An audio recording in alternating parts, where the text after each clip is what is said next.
Donald Trump and his top cabinet secretaries have said are going to be the subject of investigations. The special counsel Jack Smith, former FBI Director James Comey, former CIA Director John Brennan, Senator Adam Schiff. They made up like the Russian hoax and they used information to go after Donald Trump. AG Letitia James, They lied. President Barack Obama, they abused their power. Governor Phil Murphy, and Representative Monica McIver. So there is a list.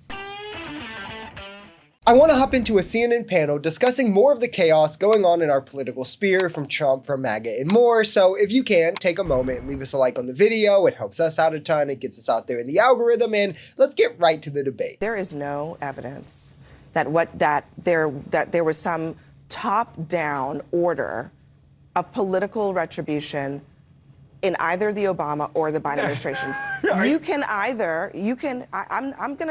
I'll concede to you that But Donald they Trump made up like the Russian hoax and they used information to go after Donald Trump to try to undermine his entire presidency. Okay. And they all signed their names to it. Are you going to give me a second to talk or no? No, but like you can't say that didn't happen. Listen, it happened. The Russia hoax.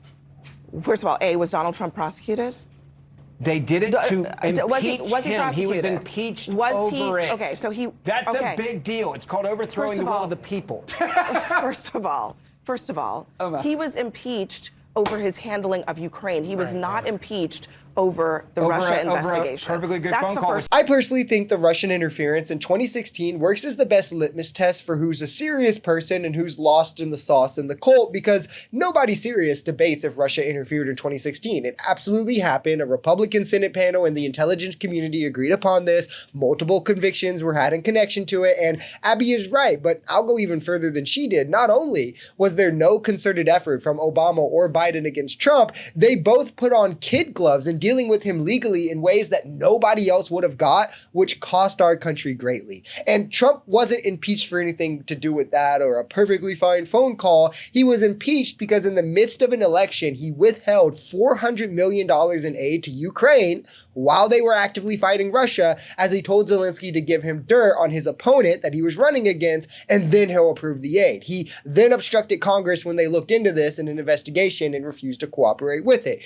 These clowns literally just think that Trump should be held levels above the law. Let me just read to you a list of people that Donald Trump and his top cabinet secretaries have said are going to be the subject of investigations. The special counsel Jack Smith, former FBI Director James Comey, former CIA Director John Brennan, Senator Adam Schiff, AG Letitia James, They lied. President Barack Obama, they abused their power. Governor Phil Murphy, and Representative Monica McIver. So there is a list that comes right from the top.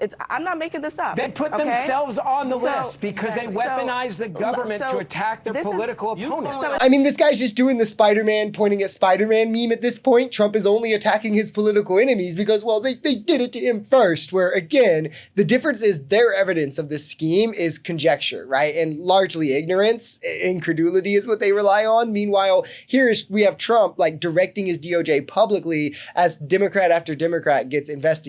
And each time MAGA's like, well, no, this one's justified and this one's different and they actually did the thing. Nothing is wrong here, when they had such a big problem when it was happening under Trump. But now it's either we're not going to talk about it or it's somehow Uno reverse okay. Shows how these are not serious people. But again, Trump couldn't get a fair investigation, couldn't possibly get a fair trial while Democrats were in charge. But all these Democrats are getting a fair shake. They're definitely not in a cult, though. They're just defending their side at all costs. It's tiring to even talk to people like this at this point, and that's why I hardly do it anymore. Until this administration, there has been a norm of independence between the Justice Department and the White House. And President didn't know about today. And it's clear that that norm is no longer there. That's not true. Give me evidence to prove that. Hold on, give me evidence to prove that. The president didn't know it was happening today. Hold on a second. They have dinner a lot at the White House, including in the Biden. No, the AG having dinner with the president regularly is not normal and is not something anyone should feel comfortable with. We also have Trump in speeches. I covered one just a few days ago where he's calling out the likes of Clinton and Comey and Obama and saying, literally points at Pam Bondi and goes, I hope Pam Bondi does something about them. Imagine the uproar if Biden said in a single speech, anything like that about Merrick Garland and Trump. Like, I hope you take care of that guy. Like, imagine how MAGA would have ran with that. The problem, though, is these guys don't have ethics outside of my side good, Democrats bad. So their entire worldview is formed around that. So when Trump commits crimes and then gets investigated independent of the presidency, it's unfair and political persecution. Then when he as president personally directs his DOJ to go after his political enemies, it's somehow fair, and targeting your political enemies is sick, right? And they're all legit. I don't know how anyone can even take these claims serious from people like this anymore. If they commit crimes, the investigations are scams. If they lose elections, the elections are stolen. But when the other side, the investigations are all fair, and when the other side loses, the elections are all fair. It's the most juvenile and easily detectable thing I've ever seen in my life.